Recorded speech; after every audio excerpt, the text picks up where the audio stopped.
Bien, bonjour à tous et bienvenue dans cette petite capsule vidéo qui va reprendre l'entièreté de ce qu'on doit voir dans le thème ondes et signaux en spécialité physique-chimie de première. Maintenant qu'on a fait ça, on va passer à un nouveau thème qui est ondes et signaux. Bien, on va commencer par la définition de ce que c'est une onde. Alors, une onde mécanique, ça va être une onde qui va avoir besoin, qui nécessite un milieu matériel.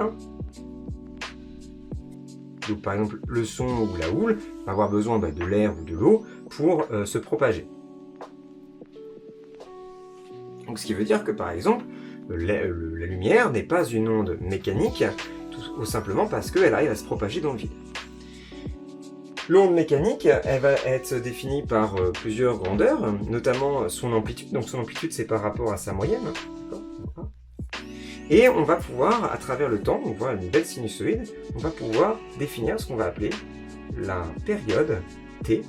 Donc la période, la durée finalement de répétition d'un motif, T. Donc, T est en secondes, et va nous permettre de faire ça. On voit que finalement, dans les ondes mécaniques, on a aussi une autre périodicité, qui est la périodicité spatiale. Donc la périodicité spatiale, on l'a ici, c'est-à-dire que quand on va regarder par exemple la houle, on va voir que finalement l'état vibratoire de deux points va être tout le temps espacé de la même distance. Et cette périodicité va s'appeler lambda. On va avoir une périodicité lambda. Donc la double périodicité, elle va nous dire que finalement, notre périodicité, finalement, elle va être reliée par rapport à la vitesse. Donc la célérité de l'onde, on va appeler ça V, par exemple, ou C, ça va être lambda divisé par la période.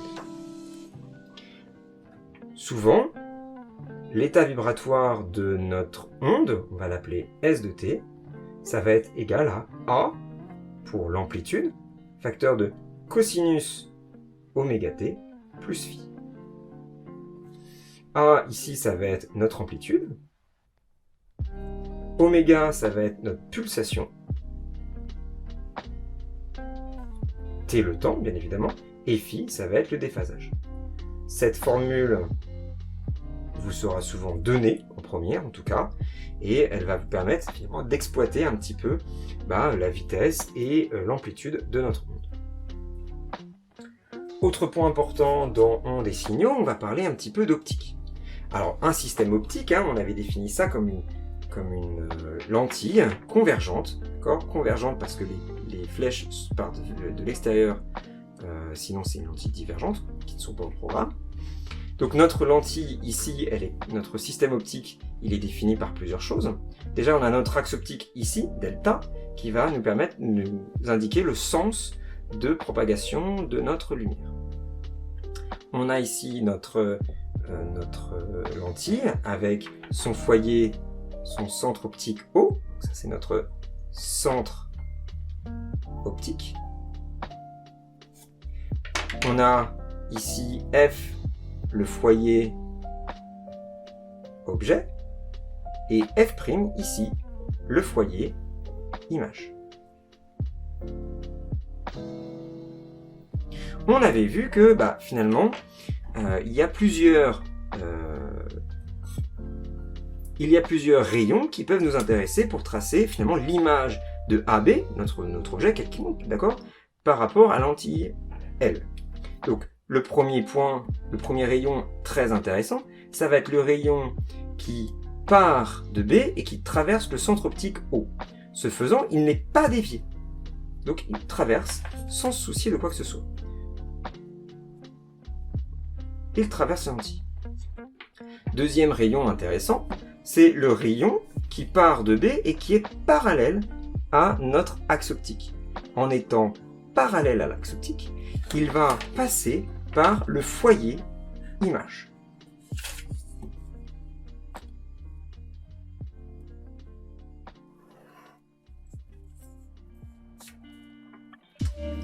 Donc déjà, on voit que les deux rayons ici, ils se croisent en un point, donc ça veut dire qu'on va avoir une image ici.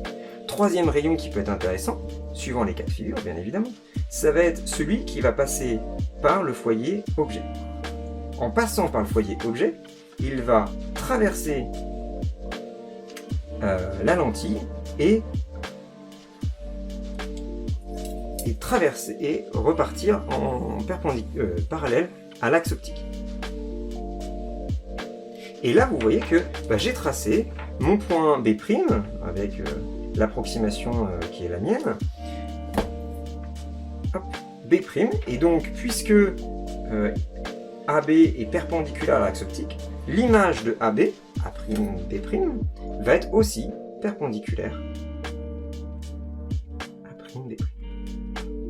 Donc là, j'ai bien tracé mon image de AB à travers ma lentille L en prenant en compte les trois rayons les plus intéressants.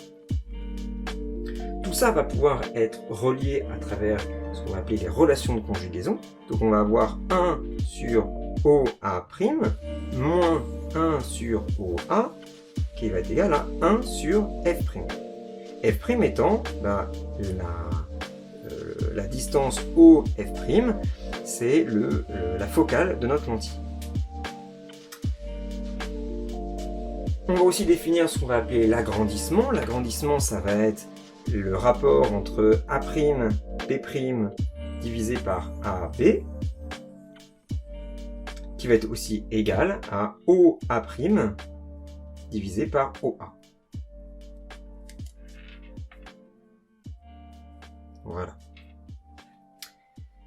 Donc avec tout ça, on va pouvoir définir finalement comment les rayons lumineux vont traverser notre lentille pour arriver à une image. Donc vous voyez que notre œil, qui est finalement une lentille de base, imprime au fond de notre rétine une image inversée.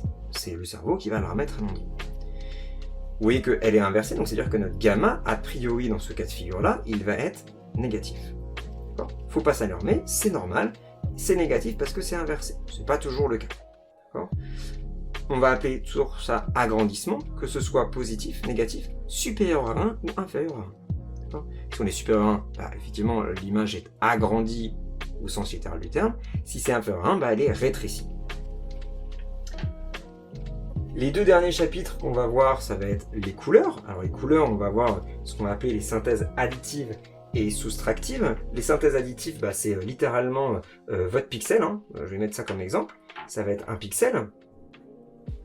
D'accord ? Donc un pixel, il est composé de 3 couleurs. On va avoir du rouge, du bleu et évidemment du vert pour le RVB. Mais en additionnant certaines couleurs, on va avoir des nouvelles couleurs qui vont apparaître. Bleu plus vert, ça va faire cyan. Vert plus rouge, ça va nous faire jaune. Rouge plus bleu, ça va nous faire magenta. Et quand on va additionner toutes les couleurs, les 3 couleurs, et ça va nous donner du blanc. On a blanc au milieu. Pour la synthèse soustractive, on va avoir les 3 couleurs qu'on a données là, magenta. On va avoir le magenta qui va être ici. On va avoir le jaune et le cyan. La superposition de filtres colorés cyan et magenta va nous donner ici du bleu. Jaune plus magenta, ça va nous donner du rouge. Jaune plus cyan, ça va nous donner du vert. Et la jonction de tout ça va donner du noir. Enfin, tout dernier chapitre à voir, c'est le modèle de la lumière. Alors la lumière, ça va être défini comme une onde électromagnétique qui va pouvoir se propager dans le vide. Donc il va être défini par 2 choses, la célérité, donc 3 10 puissance 8 mètres par seconde, et sa longueur d'onde, lambda, en mètres. La longueur d'onde va dépendre évidemment de ce qu'on va voir comme couleur. Les transferts d'énergie se font uniquement par paquets d'énergie que nous on va appeler photons. Donc, quand on va avoir une énergie qui va passer d'un niveau à un autre, peu importe ce niveau, eh bien on va avoir transfert de photons. Donc ici, pour le transfert B, on va bien avoir d'une énergie plus haute vers une énergie plus basse. Donc on va avoir émission d'un photon Et quand on va parler d'une énergie plus basse vers une énergie plus haute, ça veut dire qu'on va absorber un photon. Comment est-ce qu'on va connaître les énergies de ces photons? Eh bien, on va les relier par la loi H nu ou Hc sur lambda. H, ça va être la constante de Planck qui vous sera donnée. Mu, ça va être la fréquence. Et lambda, notre longueur d'onde. C'est la célérité, on vient de la donner. Donc, suivant de quelle énergie vous partez et vers quelle énergie vous allez émettre une raie, ou absorber une raie de couleur précise.